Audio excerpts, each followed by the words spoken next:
दोस्तों स्वागत है आपका आपके अपने चैनल में जिसका नाम है हिंदी कहानी। यहाँ पर आपको मिलेंगी बेस्ट क्वालिटी की हिंदी कहानियाँ। अगर आपने अभी तक चैनल को सब्सक्राइब नहीं किया होगा तो प्लीज़ कीजिए और नीचे दिया गया बेल का बटन दबा दीजिए ताकि जब भी कोई नई कहानी पब्लिश होगी आपको सबसे पहले नोटिफिकेशन आ सके। यहाँ पर हम निरंतर ऐसे ही कंटेंट बनाते रहेंगे। चलिए आपको लिए चलता हूँ आज की नई कहानी की तरफ। घर को दुल्हन की तरह सजाया गया था। फूलों की लड़ियाँ और बंधनवार खूबसूरत लग रहे थे। चारों ओर रौनक ही रौनक थी। रिश्तेदारों के आने जाने के बाद घर में हंसी ठिठोली का जो दौर शुरू हुआ उसमें पिता को शामिल देखकर बहुत अच्छा लग रहा था। 3-4 वर्षों से मेरे लिए उपयुक्त वर की तलाश में पिता बड़े परेशान से रहते थे। कहीं मेरे सावले होने के कारण बात नहीं बनती तो कहीं दहेज के अधिक मान से बात बिगड़ जाती थी। इन सब के बीच उनके चेहरे की हंसी लगभग गायब ही हो गई थी। माँ कभी कभार ताना देती, ठूठ सी हो जा रही है, जाने क्या भाग्य में लिखा कर लाई है। मैं चुपचाप काम में लगी रहती, सुनकर अनसुना कर देती। मुझे पता था कि पिता की व्यथा से माँ दुखी हो जाती है, वरना वो आराम से ही हम तीनों बहनों के लिए सबसे मजबूत आधार बनी रही है। हमें पढ़ाने लिखाने का माँ का ही निर्णय था, वो सबसे ऊपर रहा है। खैर वो दिन भी आ गया जब पिताजी ने गोरखपुर से लौटकर ये खुशखबरी दी कि मेरी शादी पक्की हो गई है, वो भी बिना दहेज के। एक पैसा भी नहीं मांगा उन्होंने। कह रहे थे कि लड़की है, कोई वस्तु तो नहीं है कि सौदा किया जाए। दोनों छोटी बहनों ने दौड़कर ये बात मुझे बता दी। हालांकि माँ ने धीमे से बात उठाई, ऐसे कैसे तय कर ली उन्होंने शादी? विवाह की बात न देखी, न लड़की देखी और न कोई दान दहेज की बात हुई। लड़का तो ठीक ठाक है ना? पिता आदतन माँ पर जैसे ही बरस पड़े। तुम्हें तो बात का पतंगवट बनाने की काफ़ी आदत बन चुकी है। क्या दुनिया में अच्छे लोग नहीं होते? लड़का लेफ्टिनेंट है। सेना में जो समृद्ध होते हैं उनके दिल भी बड़े होते हैं। ईश्वर की कृपा से समझो कि अब नन्ही और गुड्डों का भी अच्छी तरह से रिश्ता हो जाएगा। माँ चुप हो गई। धीरे धीरे विवाह की तैयारियां शुरू हो गई। रिश्तेदारों की यहाँ निमंत्रण, बर्तन, कपड़े की खरीदारी जैसे काम तेज हो गए। बीच बीच में बलदेव अंकल जिन्होंने इस विवाह में मध्यस्थी की भूमिका निभाई थी आते रहते थे। मुझे समझ ही नहीं आ रहा था कि उनके आने पर माँ पिताजी हमें बाहर क्यों भेज देते थे। कभी खरीदारी करने भेजते तो कभी कहीं और। एक दिन अपने शोध कार्य के सिलसिले में मैं सुबह ही बाहर निकल गई। शाम तक लौटने की बात थी मगर काम दोपहर में ही खत्म हो गया तो लौट आई। बाहर का दरवाज़ा भिड़ा था इसलिए कॉल बेल बजाने की ज़रूरत मुझे नहीं लगी। पिताजी के कमरे के बाहर से जाते हुए मैं ठिठक गई।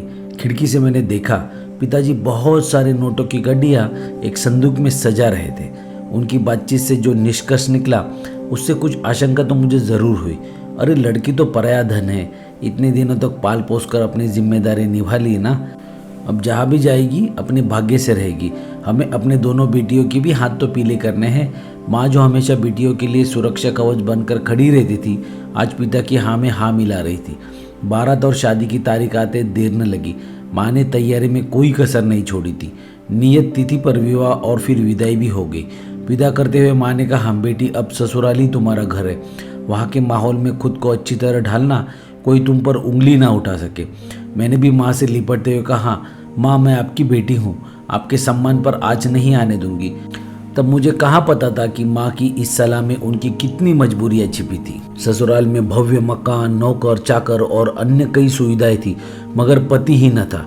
रिसेप्शन वाले दिन नजरें चुरा कर सुशांत को देखती तो उन्हें मोबाइल पर व्यस्त पाती। मुझे देखने या मुझसे बात करने में उनको रुचि ही नहीं थी। एक हफ्ता यूं ही निकल गया। सुशांत घर पर कम ही रहते थे। एक दिन सब्र का बांध टूट गया। रात में करीब 10 बजे मैंने सास का दरवाजा खटखटाया। लगता था वो मेरा इंतजार कर रही थी। मैंने आक्रोश से पूछा, क्या आप लोग मुझसे खुश नहीं हैं? फिर मेरे प्रति ये रूखा व्यवहार क्यों है? सुशांत यहाँ क्यों नहीं रहते? सास ने व्यंग से कहा, ओह तो तुम्हारे माता पिता ने तुमसे असलियत छुपा के रख ली। देखो सच तो ये है कि मेरे बेटे ने अपने दादाजी की बात रखने के लिए तुमसे शादी की है। तुम्हें धन दौलत और सुख सुविधा की कोई कमी यहाँ नहीं होगी मगर सुशांत से दूर ही रहना। मैं सख्ते में आ गई। क्यों? मैंने शादी की है, फिर ऐसा क्यों? जवाब मिला, इंतज़ार करो, इस सवाल का उत्तर भी मिल जाएगा। मैंने सास के पैर पकड़ लिए मगर वो मुझसे पीछा छोड़ाकर कमरे से बाहर निकल गए। मैंने सुशांत को फ़ोन घुमाया। लगता था बस आज फैसला हो ही जाए। फ़ोन किसी स्त्री ने उठाया। अच्छा मन तो नहीं लग रहा होगा तुम्हारा मगर सुशांत से तुम बात नहीं कर सकती, वो बोली। वो अभी अभी सोए हैं और मैं 15 दिन से उनके इंतज़ार में हर रात जागते हुए बिता रही हूँ। वैसे आप है कौन? उधर से खनकती हुई आवाज आई, मोना हूँ, सुशांत की पत्नी, कहते हुए उसने फोन काट दिया।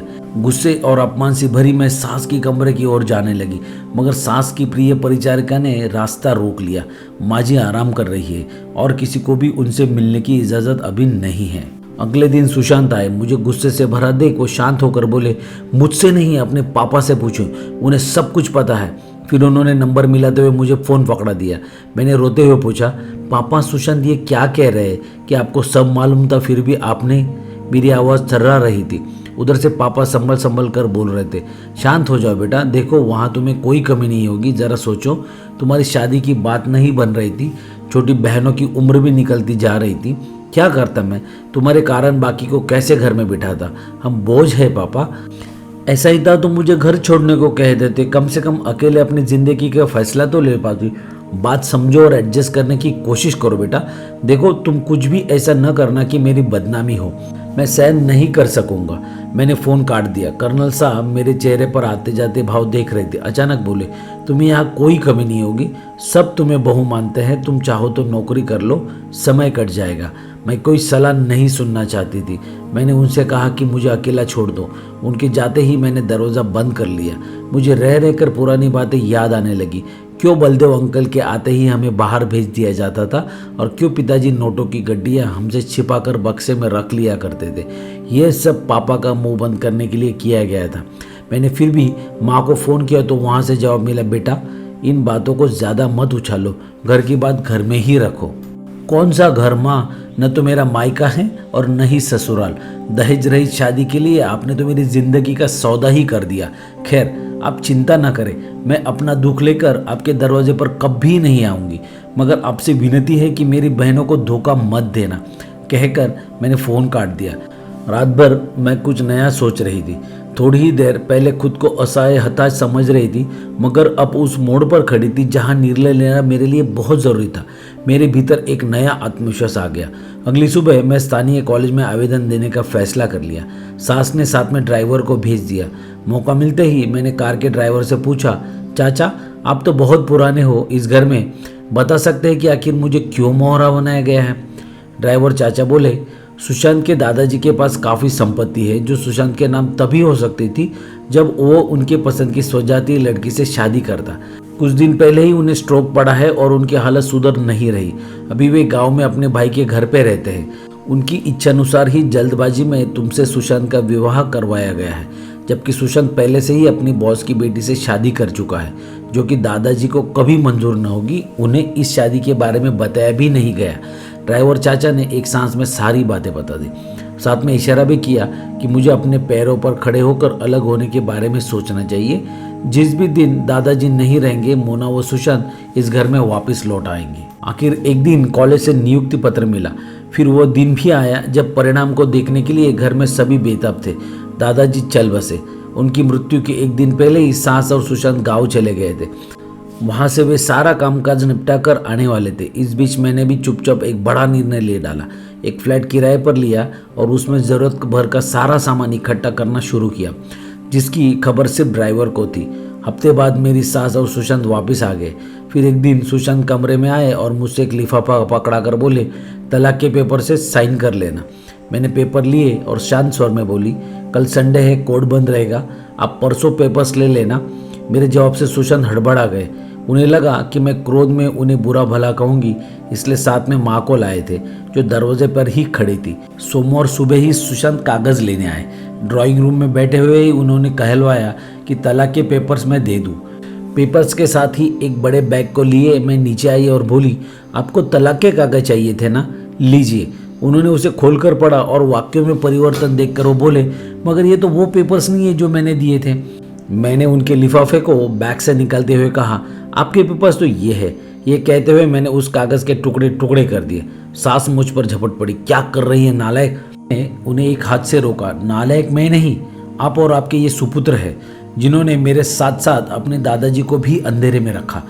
सासू माँ, तलाक अभी ये मुझे नहीं देंगे, बल्कि मैं इन्हें दूंगी।